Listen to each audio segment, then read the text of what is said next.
Good afternoon. This is Valley Beth Shalom coming to you live from Los Angeles. I'm Rabbi Ed Feinstein, and it's a delight to welcome all my friends this afternoon for Lunch and Learn. Over the last months, those who were learning with me were learning the books of First Prophets, and then over Pesach we did the stories of Elijah, Eliyahu Hanavi. So what I thought we would do in the weeks to come is to move subtly from the first early prophets to later prophets. So quickly, a quick geography lesson. You remember that the Hebrew Bible is divided into three sections. The first is Torah. Torah tells the story of the creation of the world, the origins of the Jewish people, our enslavement in Egypt, that's the Pesach story, our liberation from Egypt, crossing of the desert, arriving into the promised land. Torah ends just before we step into the promised land with the death of Moshe. The next set of books of the Bible, there are 8 books, 4 historical books, and 4 books of prophecy. The 4 historical books, Joshua, Judges, Samuel, and Kings, tell the story of the career of the Israelite people in the land of Israel, in their own homeland.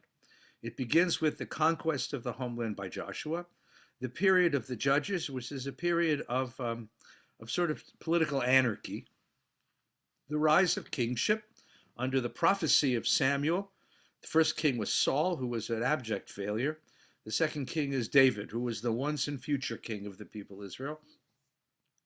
And it's David's accomplishment to create a national identity so that he unites the tribes of Israel into one, and establishing a capital outside of the tribes' territory in Jerusalem, settling the people in peace in their land, expanding its borders by conquering many of the outside tribes, and then leaving his son Solomon in charge. Solomon then exploits David's accomplishments and expands the borders and the reach of the Israelite kingdom, of the Judean kingdom, and builds a temple in Jerusalem. Upon Solomon's death, the kingdom splits. The people of the north split away from the kingdom of the south, and there are now 2 Jewish kingdoms. The kingdom of the north is capitaled in Samaria, and it becomes a very powerful and prosperous area. The kingdom of the south is capitaled in Jerusalem, and it remains a sort of backwater economically and politically. And these 2 kingdoms live side by side, which is to say that you're right, there's the kingdom I live in and the one I wouldn't be caught dead in. 2 Jewish kingdoms. In the year 722 BCE, the Assyrian Empire comes across the Fertile Crescent, destroys the northern kingdom, exiles its citizens to the imperial capital back in Assyria, Nineveh, which today we call Mosul, and they disappear from history. But the southern kingdom persists for several more years, and it continues, it prospers and as the Jewish kingdom. And in 586 BCE, the Babylonian Empire, which is Baghdad, comes across the Fertile Crescent and destroys the southern kingdom. That's the story told in those books, those 4 books, Joshua, Judges, Samuel, and Kings.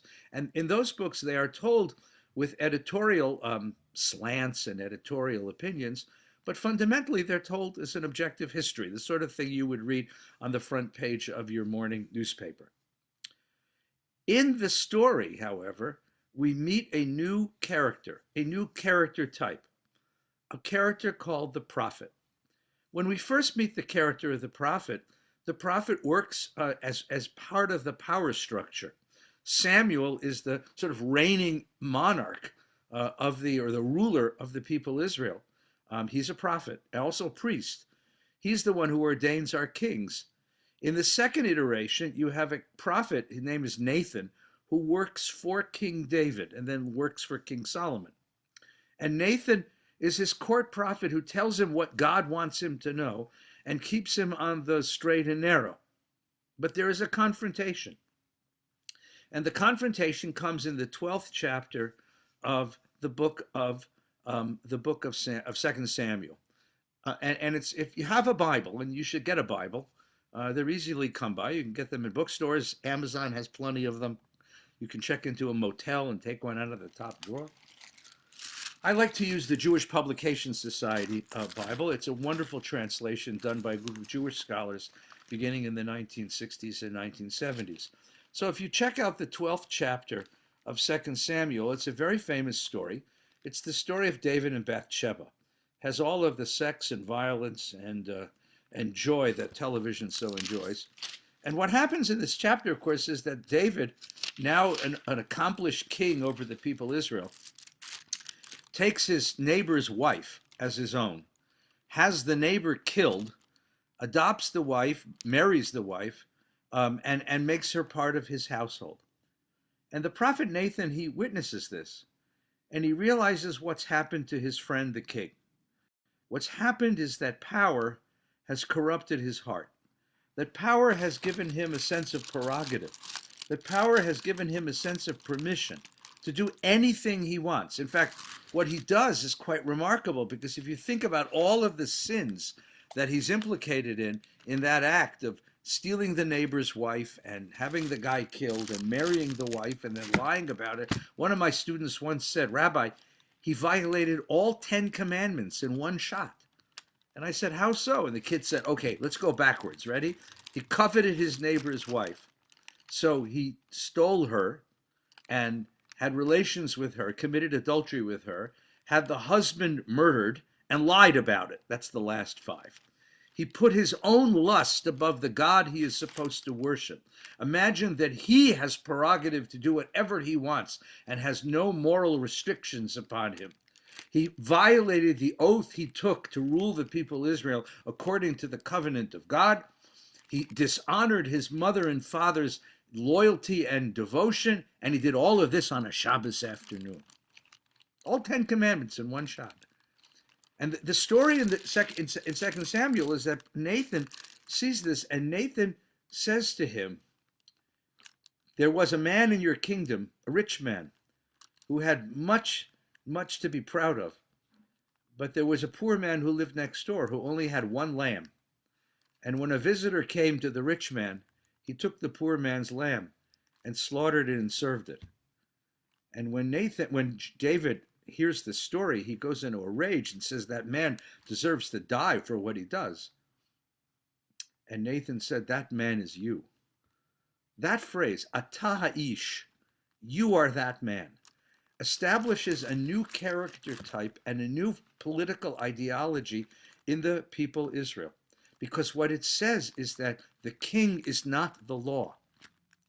The king is not the rule. The king serves only so long as the king is a vessel for divine justice that he is in charge of.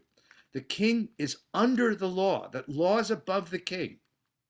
This is a political ideology that didn't come to the Western world in a big way until late in the 17th century. The king is not the law. The king is simply the executive who observes the law, teaches the law, executes the law, but the king himself is not the law, and he doesn't have a blank check to do whatever he desires. This idea is a remarkable idea, and it sets up an inherent structure within the people Israel. That at one time we had Moses, who had all of the roles of leadership. He was priest, he was prophet, he was king, he was leader, he was in everything. He was God's anointed one. Joshua was a general. But the kings of Israel will now have to serve in a divided leadership. And there'll be 3 principal roles that rule the people of Israel. The king is now reduced to an executive role. There's nothing sacred about being a king. The purpose of kingship is to protect the kingdom. To protect the kingdom, the king has to raise taxes and engage an army. The purpose of the king is also sort of the chief justice. He adjudicates cases of conflict among the people. But there's nothing sacred in him. He's only there to execute policy. That's all he's there for. And the policy has to be set by Torah. That is the role of the king. He becomes king because his father was king. Or else in the northern kingdom, he becomes king by knocking off the previous king and taking over in a coup d'etat. The second role is the most fascinating one. It's the role of prophet. You become a prophet not by going to school or signing up or making application. You become a prophet completely randomly. If God chooses you, you become a prophet. And the role of prophet is to speak truth to power, to tell the king what Nathan tells David. Atah ha'ish, you are that man. You are the one who has violated covenant. You are the one who has violated your oath of office. You are the one who's put yourself above God. You can't do that. Atah ha'ish, you can't do that. Now, being a prophet, therefore, is a very dangerous occupation because kings tend to kill people that tell them they can't do stuff. But there is this internal conflict built into the system in order to prevent the king from assuming the rule of God, assuming that he is God. Prophet reminds king that he's only an executive. Prophet reminds king that he doesn't have absolute and unlimited power. That's the role of prophet. And then there's a third one, because if you set up such a system in which king and prophet are always at each other, and that the populace is split between king and prophet, you need some glue. You need some figure whose job it is to hold the people together. And that's the role of the priest. According to the book of Exodus, the priest wears a garb that begins at the top of his head and goes all the way to his feet. In other words, his personality is completely swallowed in his role. He wears a flag. The priest becomes the symbol of the solidarity of the community, the solidarity of the kingdom. The priest is the peacemaker. Pirkei Avot, Aaron, the priest, Aaron, is Rodef Shalom, is the one who makes peace among people. Because the priest reminds us of the sacred responsibility of living as a covenanted people in the world. So now we have a three-part leadership system. We've divided leadership into three separate roles, which are at odds with each other. And in that way, we prevent ego. We prevent any particular ego from dominating the political sphere. The king is the executive. He protects the kingdom and enforces the law. The priest speaks truth to power and reminds the king that he's not the ultimate law. And the priest is there to keep us together, to hold us as a community. Now, for just a moment, if I digress for just a moment, I've always suggested that this would be a wonderful leadership structure for any Jewish organization. So if you happen to sit on the board of a federation, of a JCC, of a school, of a synagogue, consider this for a moment. The board typically assumes the function of executive, of king. The board has to make a budget. The board has to raise funds. The board has to decide policy for the organization. The board has to hire and fire employees. That's an executive function. But there needs to be somebody on the board who plays the role of prophet. And I think it's important to choose that person and give them some distinguishing mark. Give them a big yellow hat. And what's the role of prophet? The prophet has to say to us again and again on a board, we can do better. Because the prophet recognizes that there are infinite tasks, but only limited resources. Infinite tasks, but limited resources. And so whenever we arrive at a budget, which is always a compromise between the resources we have and the tasks ahead of us, and those conversations can be brutal. It's the priest who has to be the pain in the neck who says to us, but that's not good enough. That's not good enough. If we need to get more children into the school, if we need to feed more seniors who are bereft and in difficulty, if we need to reach out to those who are unhoused, if we need to support Israel in a more passionate way, it's always the prophet who's going to say to us, that's not good enough. So there's going to be an inherent conflict between between prophet and king. The king's going to say, but that's as good as we can do. And the prophet's going to say, it's not good enough. At least this. At least let the prophet remind us that our compromises are compromises. Let the prophet remind us that when we made up the budget, it was a compromise, so that when we start again next year, we don't think that's an ideal. And then the priest's job is to settle us all down at the end of the meeting and remind us of why we joined this organization, of why what we're devoted to, of what are the eternal and transcendent values that we're all together fighting for. So, you need a priest, a prophet, and a king. If you have, now what happens is the following. You know this. The king gets so powerful that he kills the prophet. The executive function in the organization becomes so dominant that it tends to overwhelm the prophet. Now, when that happens, you have short, easy board meetings, and you come up with decisions very quickly without a lot of conflict, without a lot of argument. And the meeting ends an hour early, and you all go to the parking lot or go out to coffee. If you have a meeting of an important organization and the board meetings end early and everyone has consensus at the end of the evening, your prophet is dead. You have to go resurrect your prophet. Resurrect the prophet, because it means that someone isn't saying to the collective, we can do better. Now, what happens if it's the other way around? The great philosopher Plato thought that philosophers should be kings. Terrible idea. He thought philosophers should be kings because philosophers have self-knowledge and they'll be able to understand their own impulses and desires. And therefore, they'll be able to rule objectively. But that's not exactly what happens, you see. Because philosophers and prophets tend to become absolutists. We can do better. We can do better. And they have an absolute sense of what should be right. And when you have an absolutist sense of what's right and wrong, and someone gives you temporal power, you become a tyrant.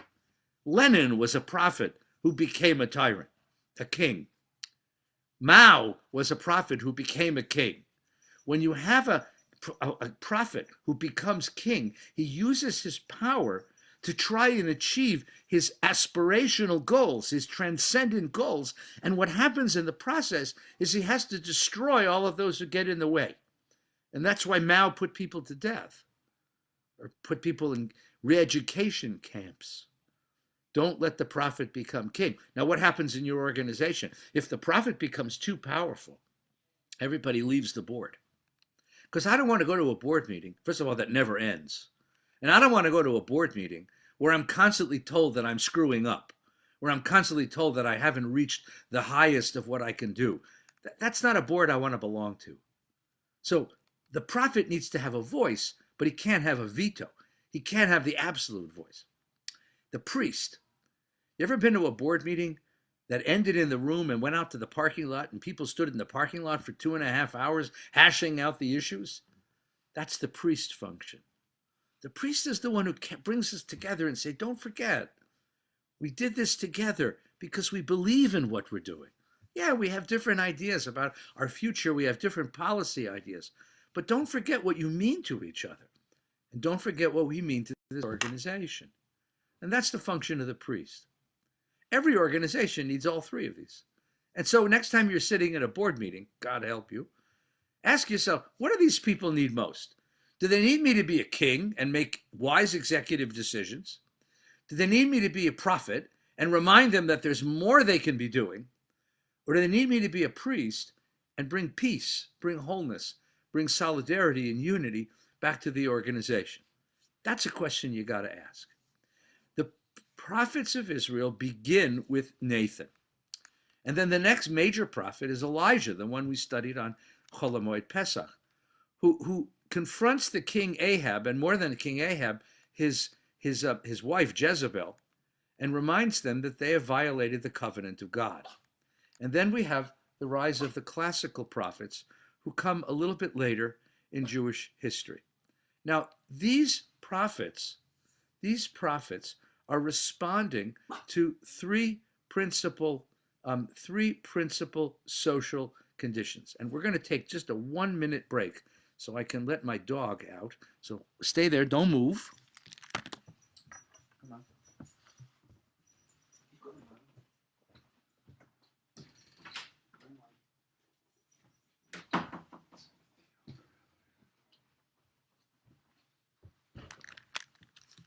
That was Theo, the rabbi's dog. There you go. There are three social conditions that are going to give rise to classical prophecy. Classical prophecy are the prophets whose books occur after the books of early prophets in a Hebrew Bible. They all lived during the period described politically in the book of Second Kings. And you have four books there basically: Isaiah, which itself is an anthology of three different prophets, um, Jeremiah and Ezekiel. Jeremiah, who is the prophet who witnesses the destruction of Judea, the southern kingdom, and Ezekiel, who's the first prophet of exile.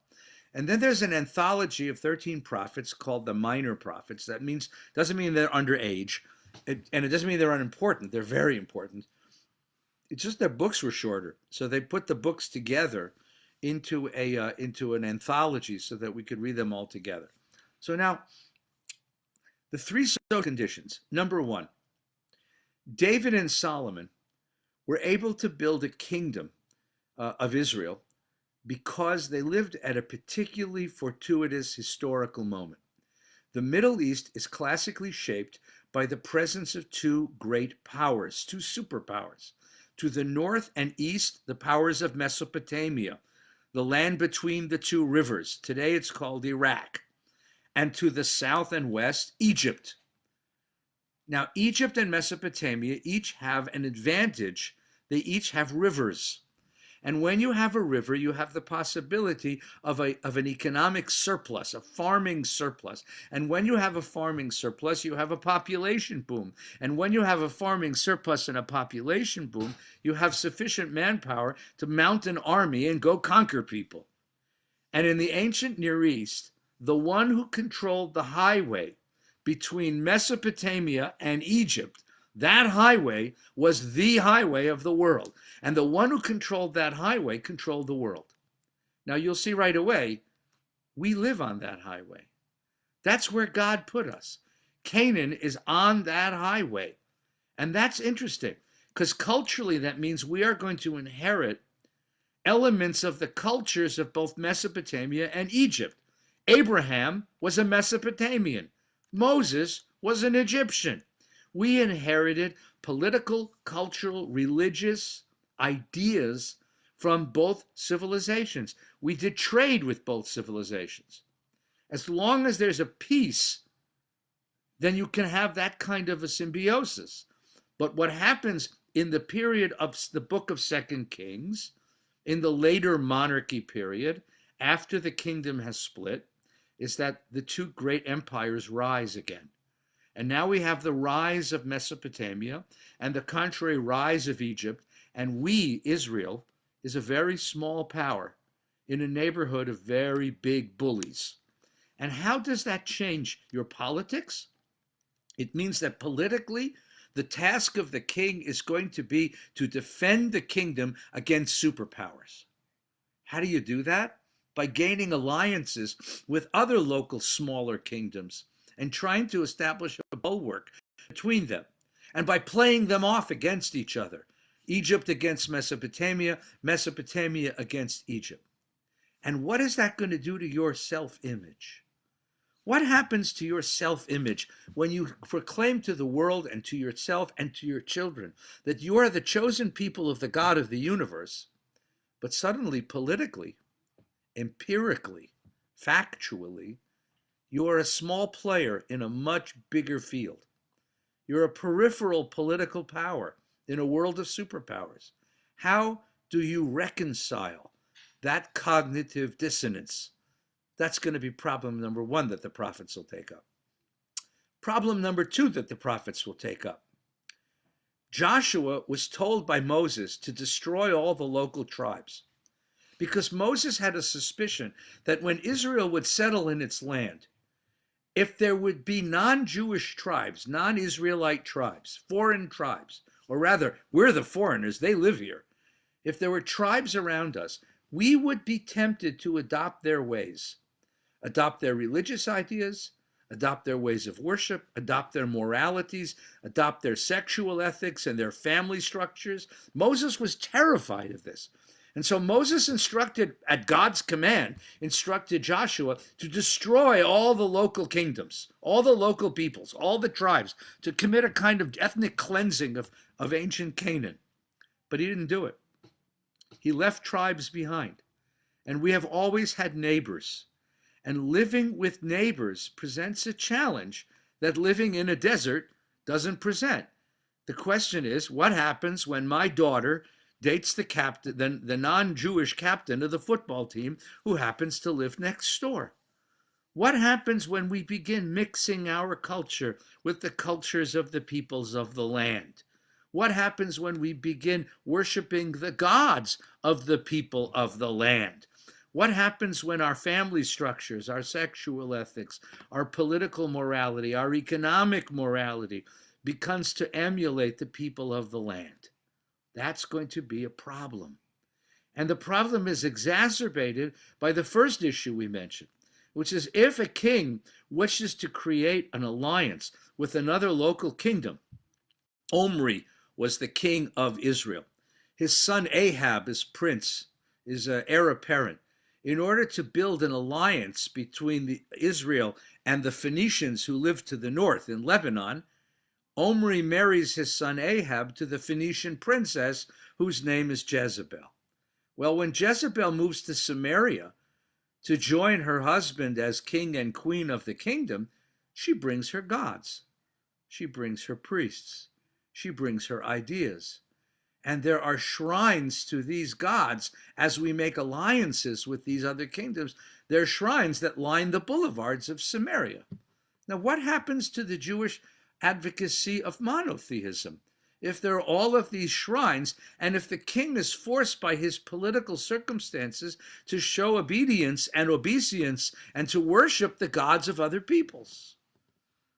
Syncretism is the notion that we worship many gods. And that's going to become one of the challenges that the prophets are going to face. That's the second challenge. Here's the third challenge. This one's going to be very familiar.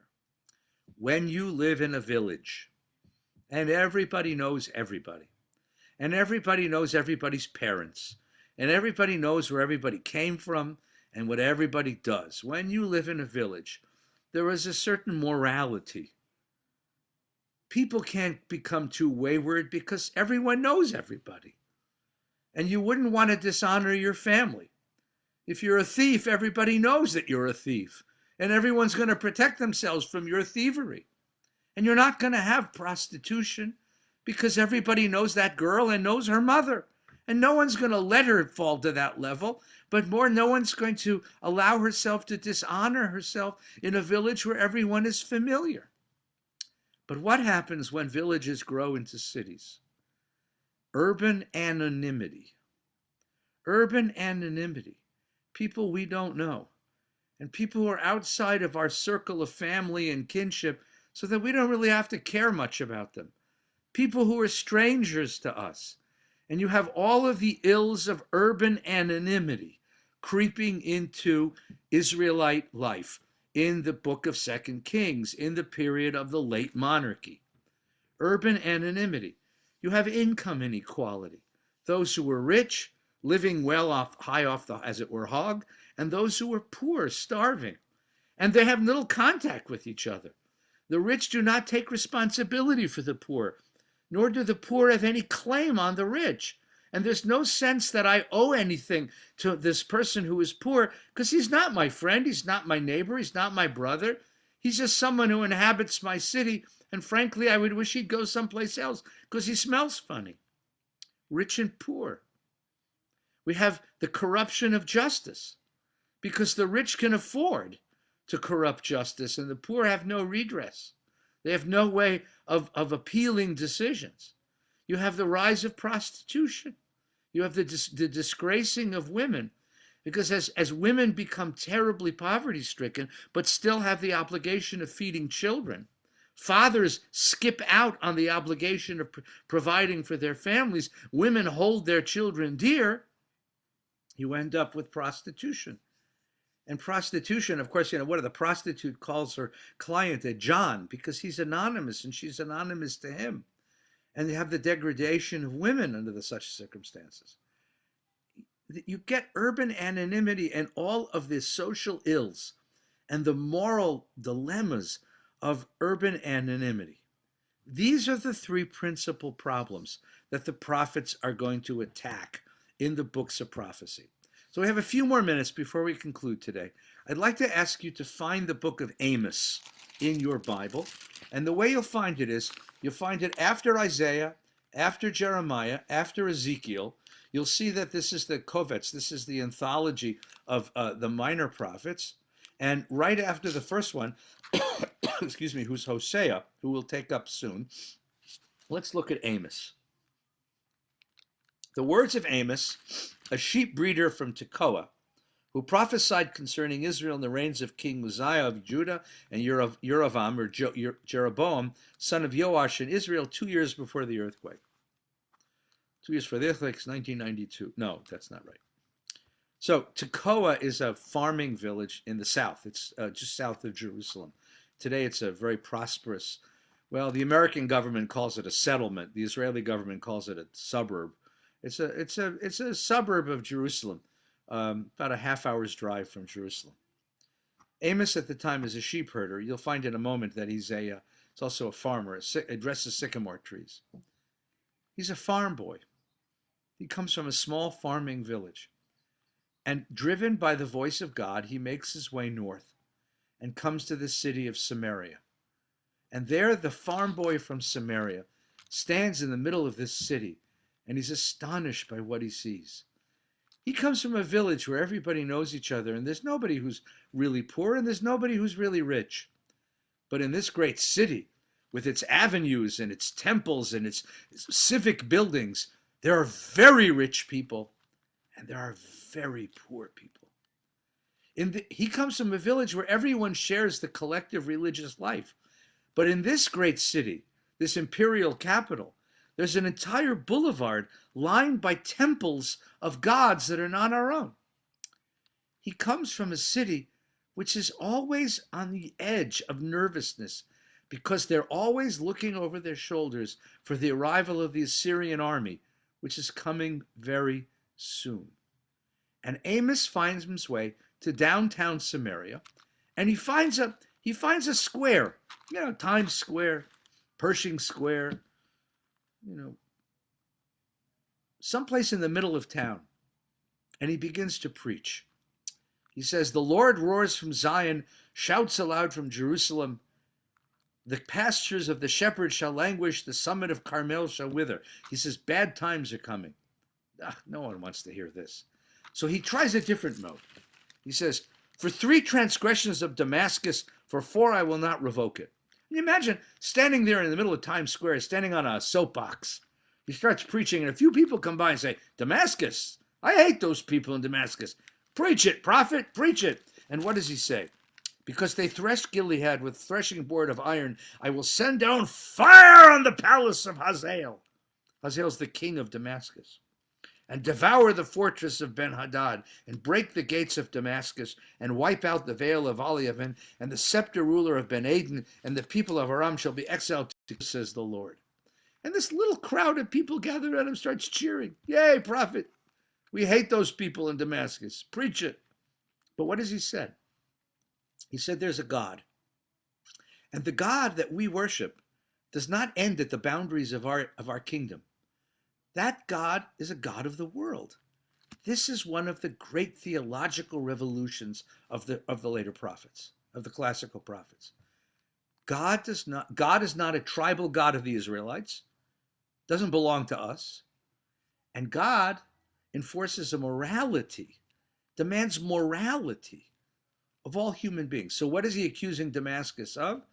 Of committing war crimes against Gilead.